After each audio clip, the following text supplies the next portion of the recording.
2 minutes to go.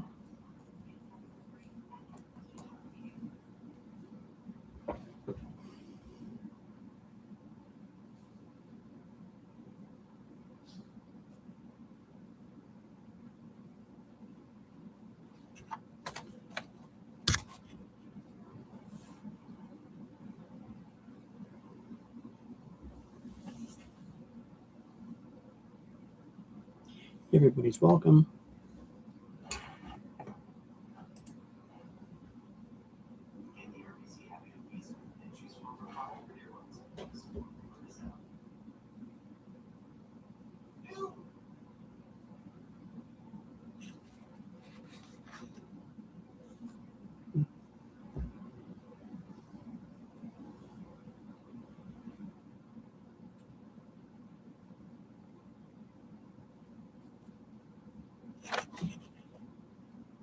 Yeah, for all those that tuned in early, welcome back to the Black Dragons Report this week.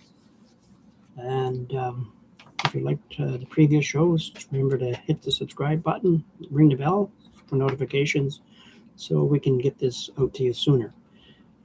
Okay, hitting back on this, getting back to the story, I did have a meeting with the Energy Utilities Board and NB Power. I did get a chance to meet with them. It was a good conversation. Most of it was they're looking for help, is what they're looking for. If you have any ideas that can help solve this situation that they're in. So what I'm going to do is, kind of like start from where the meeting began. So there was NB Power, as we know, was asking for the 4.75 rate increase across all rate classes, which would approximately add $10.90 per month to the average residential customers using approximately 1,350 kilowatts per month. That would work out to about $130 more per year on the average residential bill. So going back, NB Power applied for special interim permissions to push the rates up on April 1st without waiting for the EUB to fully review its case.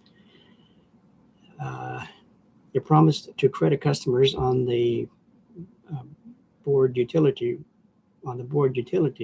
if the board utility rejected or reduced the hike. So the utility said it was forced into this because of the scheduling conflict with the hearings on its proposed 500 megawatt gas diesel plant on the Chinecto Isthmus. With those hearings running into February in the Monktons where they held it, the EUB had two options before it: approve a temporary 4.75 rate on April 1st, or allow NB Power to recover any lost revenue through a separate charge applied only after the general rate application is finalized, running until March 31st, 2027. The EUB typically takes months to issue a final decision after hearings concluded. Well, those hearings haven't been concluded as of yet. So that's the stage that we're sitting in right now.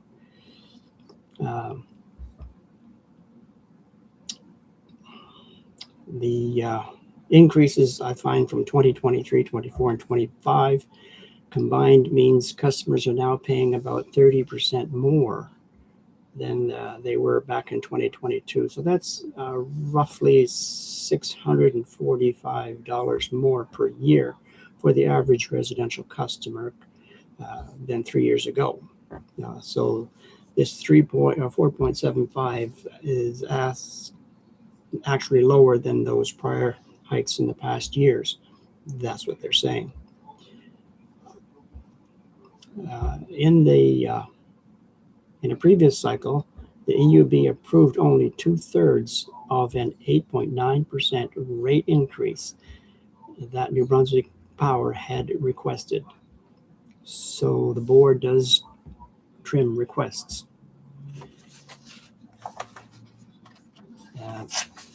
This was mainly the same thing I had when we were discussing that we were talking about during the meeting. So what comes next beyond this year? Well, ENBI Power has signaled tentative plans for rate increases of 6.5 in April 27 and another 6.5 in April 28. So the people are screaming and asking, where is this coming from? Well, where it's coming from, which we have to look deeper into why this is happening. It's because of the infrastructure, in which one of my past videos I had explained and told people of the infrastructure, which was in bad shape. So what they have to do is almost rebuild the whole system. And so we're talking basically you're looking at a roughly $30 to $40 billion tab over the next 15 years for ENBI Power to replace breakdowns at the Matinaquag Dam, which is about $4.1 billion. It's tentative on paper. Point Lepreau refurbishment again at $2.5 billion. Grid upgrades, meaning poles, lines, all that stuff is at $1.8 billion and more, totaling over $11 billion in the near term infrastructure before they even begin to touch the $6 billion existing right now. So ENBI Power acknowledges the rates have been low for many years, which has left the company in this situation. They're supposed to run at an 80% of every rate increase goes directly towards addressing the infrastructure, but that hasn't happened. So we have the EUB, which is the Energy Utilities Board, is a quasi-jurisdictional body and has historically adjusted ENBI Power's requests, sometimes reducing them, sometimes restricting them. How different customer classes are treated. That's a tentative line there. Customers class are treated. Final ruling on the 2026-27 GRA and the NBEUB are still pending as of today. They haven't finished it. If an interim rate was approved by April 1st, any difference between the interim rate and the final approved rate would be recalled on customers' bills afterwards, reclaimed or sent back. So the paper goes on, and what we were looking at here is one thing is the CEO attributed the $1.5 billion of ENBI Power's current $5.7 billion debt to a decade of artificially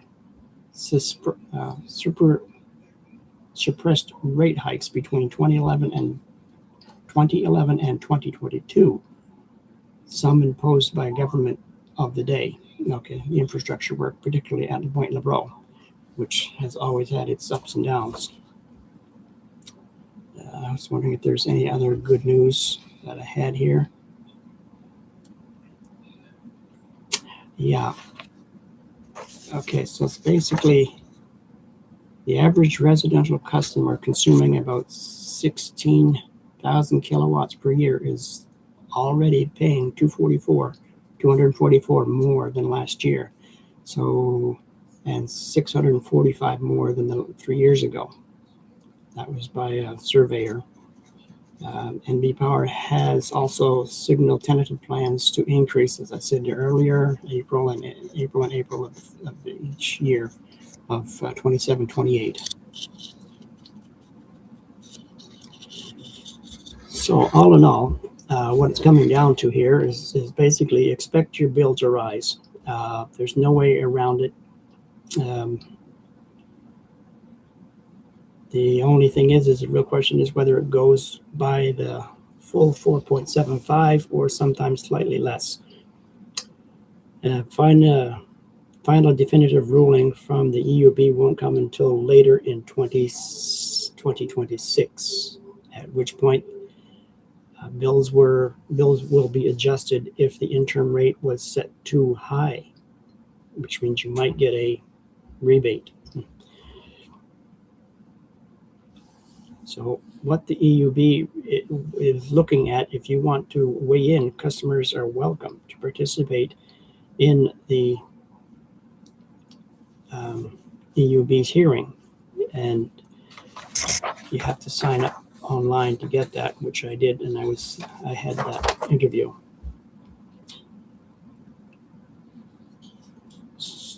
So we're going to continue on, and in this here was just on March the 4th here. Just days ago, New Brunswick Energy Minister Renee Lacey signed the non-binding Memorandum of Understanding, which is in Toronto, alongside British Columbia, Alberta, Saskatchewan, Manitoba, and Ontario, Saskatchewan, PEI, Yukon, and the Northwest Territories, focusing on the developing of the Trans-Canada electricity transmission lines.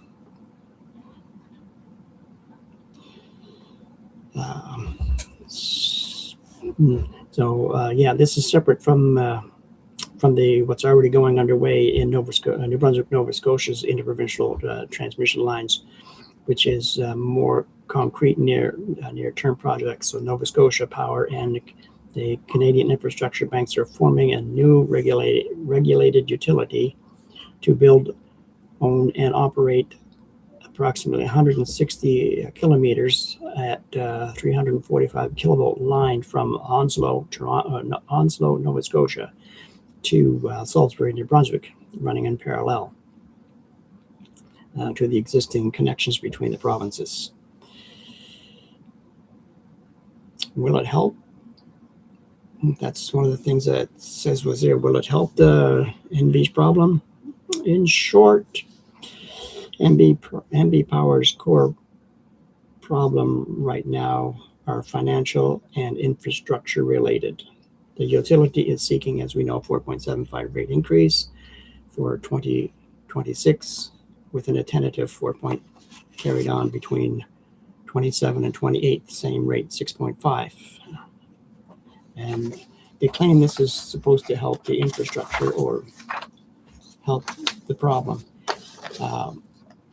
If you have any other ideas or any other answers or questions that you may want to ask the Energy Utilities Board, just please go to their site. It's pretty simple. It's EUB. It's the government EUB, and you can't go wrong. Myself, from where I feel that any little help, anything that can possibly lower our power rates or keep them stable, or at least hold them for a while, because we know that every day power goes up, fuel goes up, food goes up, transportation goes up, and nobody seems to be getting any more. And the wages don't go up.